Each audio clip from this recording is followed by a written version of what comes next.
রান্না করতে আলসেমি লাগলে বেশি পদে পদে রান্না না করে একটি পদ রান্না করুন আর একদম কামাল করে দিন।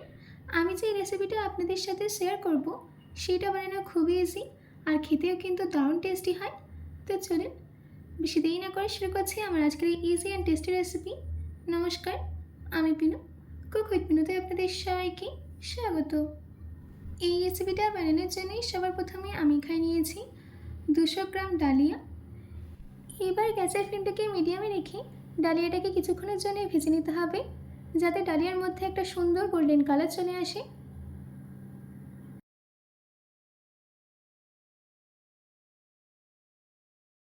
দেখুন আমাদের ডালিয়ার মধ্যে থেকে কিন্তু কালারটা চেঞ্জ হয়ে গেছে। এবার গ্যাসের ফ্লেমটাকে অফ করে দিয়ে এই ডালিয়াটাকে একটা বোলের মধ্যে ট্রান্সফার করে দিচ্ছি। তারপর জল দিয়ে ভালো করে জল পাল্টে পাল্টে 3 থেকে 4 বার ধুয়ে নেব।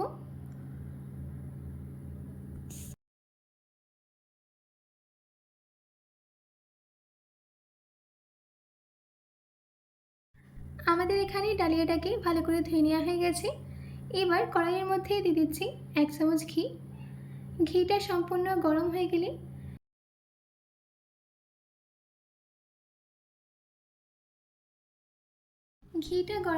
দিয়ে দিতে হবে কিছুটা কাজু।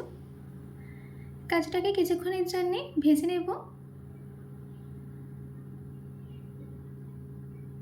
দেখুন আমাদের এখানে কাজুটাকে হালকা ভেজে নেওয়া হয়ে গেছে। এবার আমি এর মধ্যে অ্যাড করে দিচ্ছি কিছুটা কিশমিশ। কিশমিশটা দেওয়ার পর আবারও কিছুক্ষণের জন্য ভেজে নিতে হবে।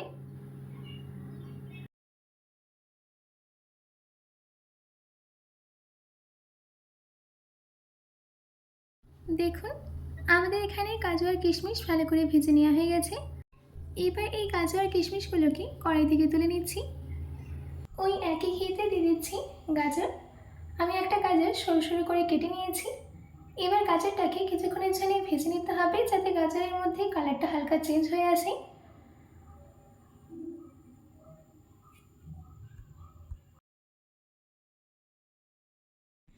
দেখুন আমাদের এখানে গাজরের মধ্যে কালারটা চেঞ্জ হয়ে গেছে। এবার আমি এর মধ্যে অ্যাড করে দিচ্ছি একটা ক্যাপসিকাম। ক্যাপসিকামটাকেও আমি সরু করে কেটে নিয়েছি। ক্যাপসিকামটা দেওয়ার পর 1 মিনিট মতো ভেজে নিতে হবে, এর থেকে বেশি ভাজার দরকার নেই। ক্যাপসিকামটা যাতে নরম হয়ে যায় সেই রকমই ভেজে নিতে হবে। আমাদের এখানে গাজর আর ক্যাপসিকাম ভেজে নেওয়া হয়ে গেছে। এবার আমি এই গাজর আর ক্যাপসিকামটাকে কড়াই থেকে তুলে নিচ্ছি। এই ডিশটা আপনারা সকালের ব্রেকফাস্টে, দুপুরের লাঞ্চে কিংবা রাতের ডিনারে হালকা ফুলকা খাবার খেতে ইচ্ছে করলে অনায়াসে বানিয়ে দিতে পারেন।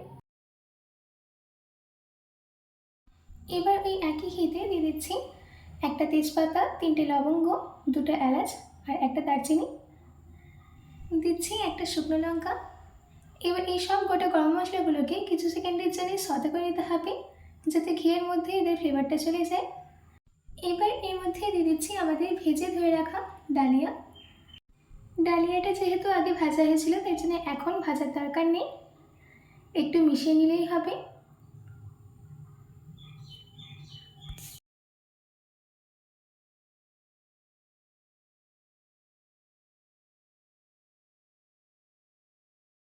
আমাদের এখানে ডালিয়াটাকে ভালো করে মিশিয়ে নেওয়া হয়ে গেছে। এবার আমি এর মধ্যে অ্যাড করে দিচ্ছি 2 কাপ জল। 1 কাপ ডালিয়ার জন্য 2 কাপ জল দিয়ে দেবেন। জলটা দেওয়ার পর একটু মিশিয়ে নিচ্ছি। এবার এর মধ্যে অ্যাড করে দিতে হবে 1 ছোট চামচ নুন। দিচ্ছি 1 চামচ চিনি। নুন আর চিনি দেওয়ার পর ভালো করে মিশিয়ে নিতে হবে।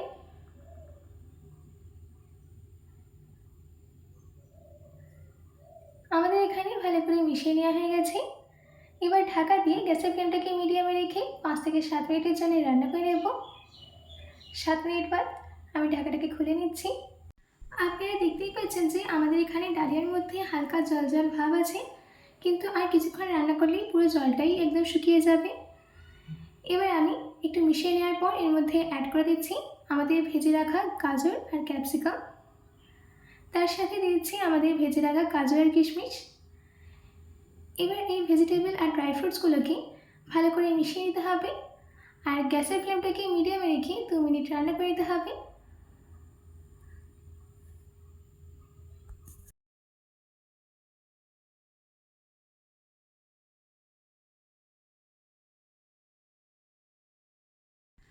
আমাদের এখানে 2 মিনিট হয়ে গেছে। ডালিয়ার পোলাও কিন্তু একদম রেডি। এবার গ্যাসের ফ্লেমটাকে অফ করে দিয়ে সম্পূর্ণ ঠান্ডা হতে দেব। ঠান্ডা হয়ে গেলে সার্ভ করে নিচ্ছি। আশা করছি আমার আজকের এই ইজি অ্যান্ড টেস্টি ডালিয়ার পোলাওয়ের রেসিপি আপনাদের খুবই ভালো লেগেছে। বাড়িতে এটি অবশ্যই ট্রাই করবেন ও কমেন্ট বক্সে কমেন্ট করে জানাতে একদম ভুলবেন না। তো আজকের মতো এটুকু। আবার দেখা হচ্ছে অন্য কোনো রেসিপি নিয়ে। ভালো থাকবেন, সুস্থ থাকবেন।